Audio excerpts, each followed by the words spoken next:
ऐसे तो जनता बोलते हैं कि जो आपके रीजन में कम हुआ है वो नहीं हो सकता। पैक्स में किसान जो भी आया, पक्ष रहे या विपक्ष रहे, सबका मैंने धान लिया, सबको पैसा मिल रहा है। लेकिन कुछ एक हड़के की कमी के कारण किसान बहुत प्रभावित है। कृषि यंत्र में हमने यहाँ नहीं लिया, लेकिन बहुत जगह ट्रैक्टर सब लिए हैं, अच्छी किया है, लेकिन उससे कोई अति नहीं होता है। नमस्कार दर्शकों, स्वागत है आप सभी का। मैं हूं अभिषेक कुमार। एक बार फिर हम लोग पहुंचे हैं बांका में, और बांका के अमरपुर प्रखंड में इस वक्त हमारी मौजूदगी है। मौका है विधानसभा चुनाव के बाद अब पंचायत चुनाव, पंचायत की समस्या और पंचायत के विकास का।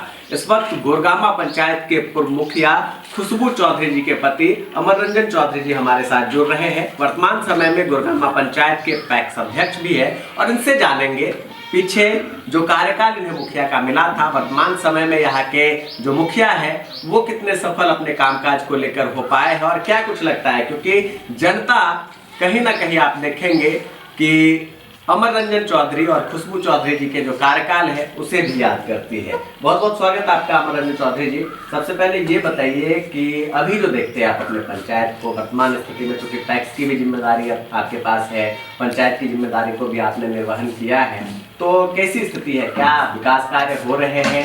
क्या क्या समस्याएं हैं? अब तो जनता आपको बताएगी कि क्या समस्या है।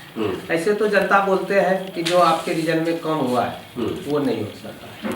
मतलब खुशबू जी के रीजन में, खुशबू के रीजन में जो हुई है वो ऐसी बात बोलता है कि अभी तक ऐसा कम नहीं है। तो एक बार आपको लगता है जब जनता के बीच आप लोग घूमते होंगे, जनता फिर बोलती होगी कि तैयारी कीजिए आप लोग? जनता एकदम बहुत ज्यादा प्यार और प्रेम स्नेह देती है, बहुत ज्यादा, एकदम पिछले बार से भी। उम्मीद लग रहा है कि इस बार, हाँ उम्मीद लग रहा है कि इस बार नया पार होगा एकदम। अच्छा, पैक्स की जिम्मेदारी है, पैक्स को लेकर भी बहुत सारी योजनाएं जो है अभी देखा होगा आपने, धान खरीद समापन के बाद अब तरह तरह की चीजें हो रही है। पैक्स के लिए कैसे निर्वहन आपने किया किसानों से? पैक्स में किसान जो भी आया, पक्ष रहे या विपक्ष रहे, सबका मैंने धान लिया, सबको पैसा मिल रहा है। लेकिन कुछ एक हड़के की कमी के कारण किसान बहुत प्रभावित है। अगर FRK रहता, चावल नहीं गिर रहा है, पैक्स को बहुत, समिति को बहुत घाटे में चल रहा है। अभी मेरे ही पैक्स का लीजिए, 1,14,15,00,000 रुपया CC मिला है, अभी उतना का सूद चल रहा है, वो समिति ही बियर करता है। अच्छा, ये नहीं कि सरकार देती है, समिति बियर करता है। समिति को जो 32 रुपया मिलता है कमीशन, उसी कमीशन से कट जाता है, जो कि हैंडलिंग चार्ज होता है और सब होता है, वो सब कट जाता है, उससे सुदे में कट। अच्छा, कृषि यंत्र में भी क्या क्या सामान अभी अपने? कृषि यंत्र में हमने यहाँ नहीं लिया, लेकिन बहुत जगह ट्रैक्टर सब लिए हैं, अच्छी किया है, लेकिन उससे कोई अति नहीं होता है। आप लोगों ने क्यों नहीं लिए? उसमें बहुत अति है, लफड़ा है, ये है, सरकार का योजना कम ये रहे हैं। अच्छा, पंचायत के लिए क्या कहेंगे पंचायत वासियों से? पंचायत चुनाव के लिए क्या आपने तैयारी शुरू कर दी है? क्या खुशबू जी ने तैयारी शुरू कर दी है? हो सकता है सामान्य सीट हो तो आप खुद सामान्य सीट रहेगा तो जनता के रहेगा, जनता अगर मदद करेगा तो चुनाव जरूर लड़ेंगे।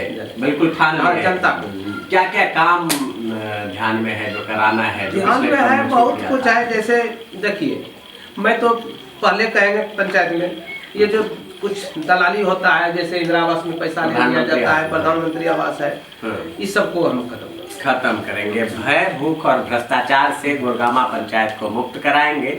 और इसी मुहिम पर एक बार पुनः अमर रंजन चौधरी जी चुनावी मैदान में आएंगे, या खुशबू जी हो सकता है, अगर महिला रहती है सीट तो खुशबू जी चुनाव मैदान में होंगी, नहीं तो अमर रंजन चौधरी जी गोरगामा पंचायत की जनता की सेवा करने के लिए पंचायत में एक्टिव है, पंचायत में सेवा लगातार दे रहे हैं। इन्हें उम्मीद है कि जनता इनके साथ है, और इनके पिछले कामकाज को देखते हुए एक बार फिर मुखिया का ताज इनके सिर पर सजने वाला है। क्या कुछ होता है, लगातार हमारी नजर बनी हुई है गोरगामा पंचायत पर। आप तमाम दर्शकों का बहुत बहुत धन्यवाद। आपका भी चौधरी साहब बहुत बहुत धन्यवाद।